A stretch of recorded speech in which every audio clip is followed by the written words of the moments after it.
after World War II, the white middle class soared to prosperity as a result of bills like the GI Bill.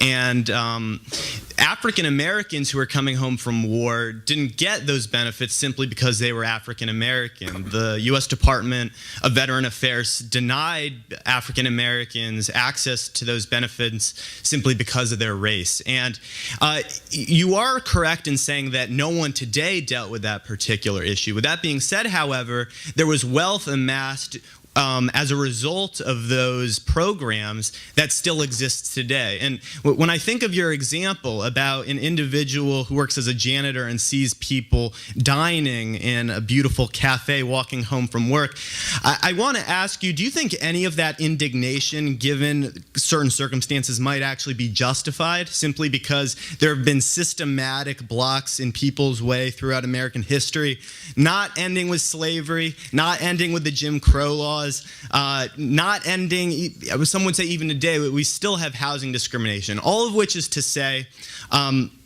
you found that during the Cold War era, there was a massive boom in the white middle class's prosperity, and you just didn't have that among African Americans, not because they weren't meritorious, but because they were discriminated against.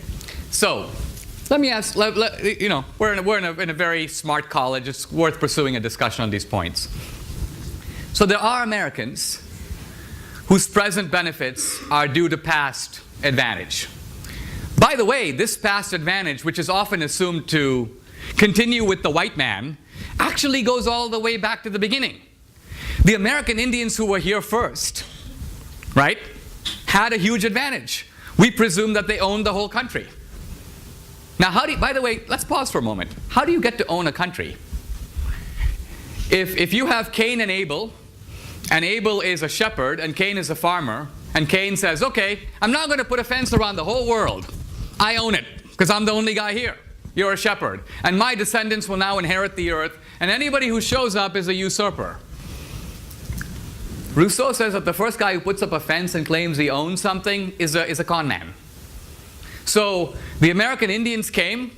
They happened to be first. They came in a bunch of tribes.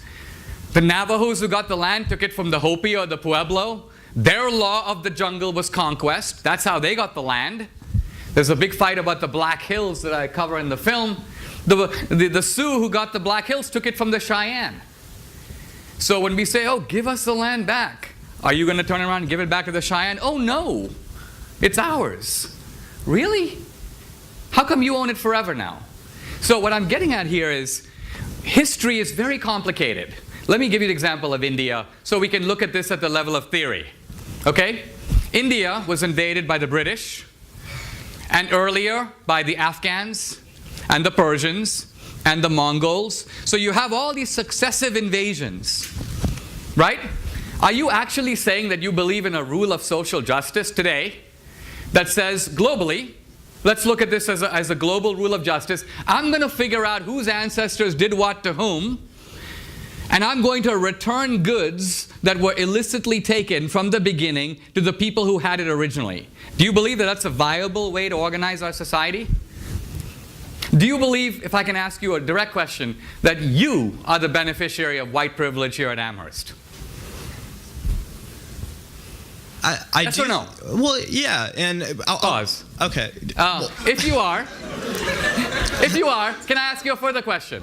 Okay, yeah, but I don't just say it in a I don't say it in a self-flagellating and self-aggrandizing way. Hold on.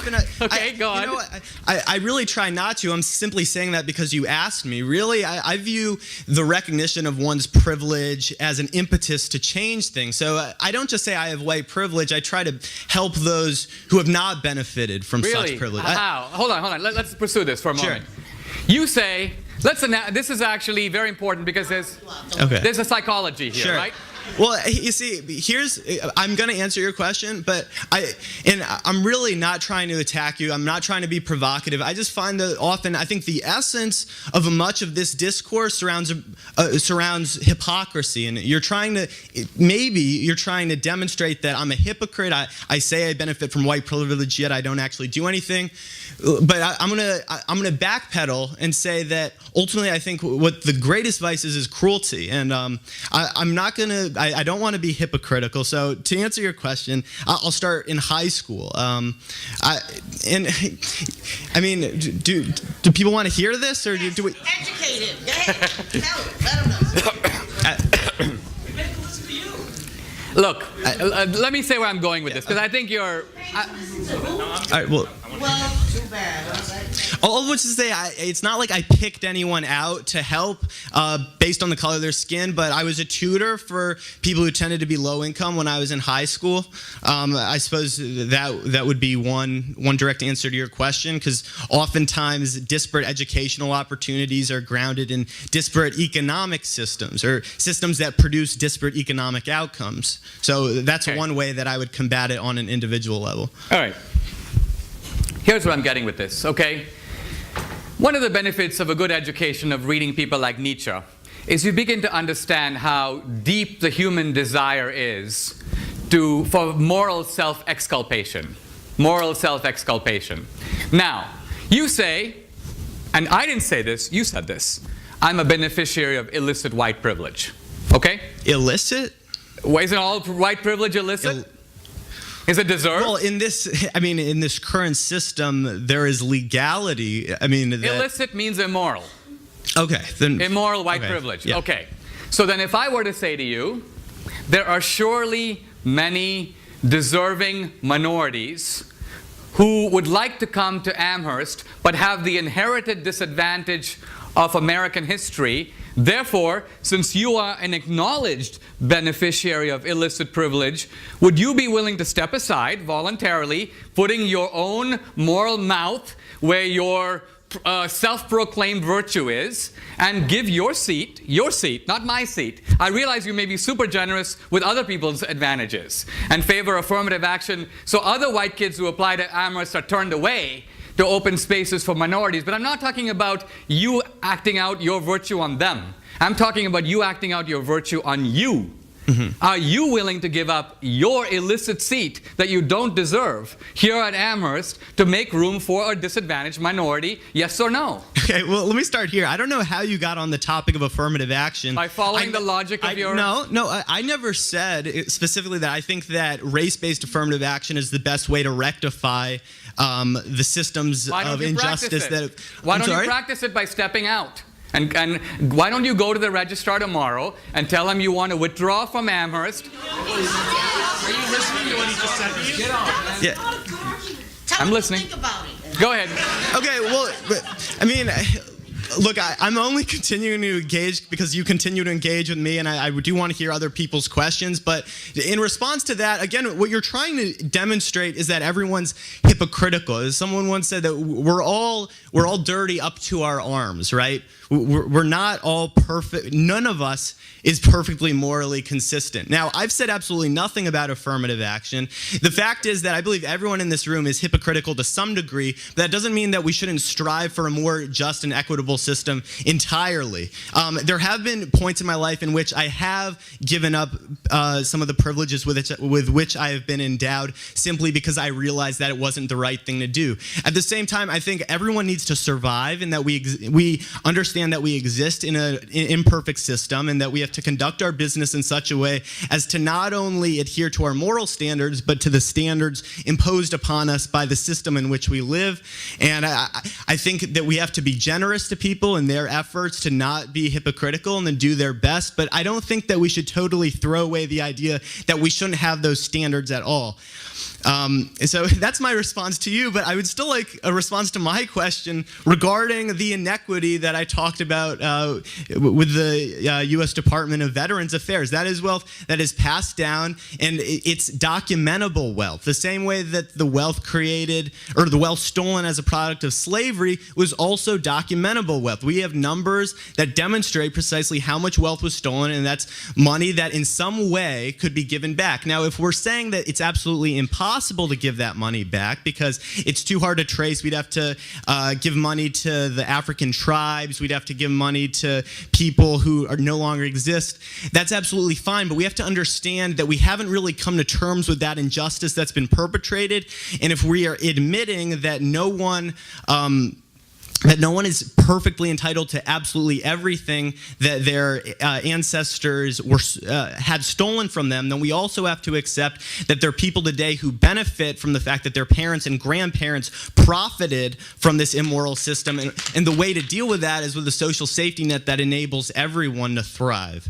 I'll leave you there. Yes. Well,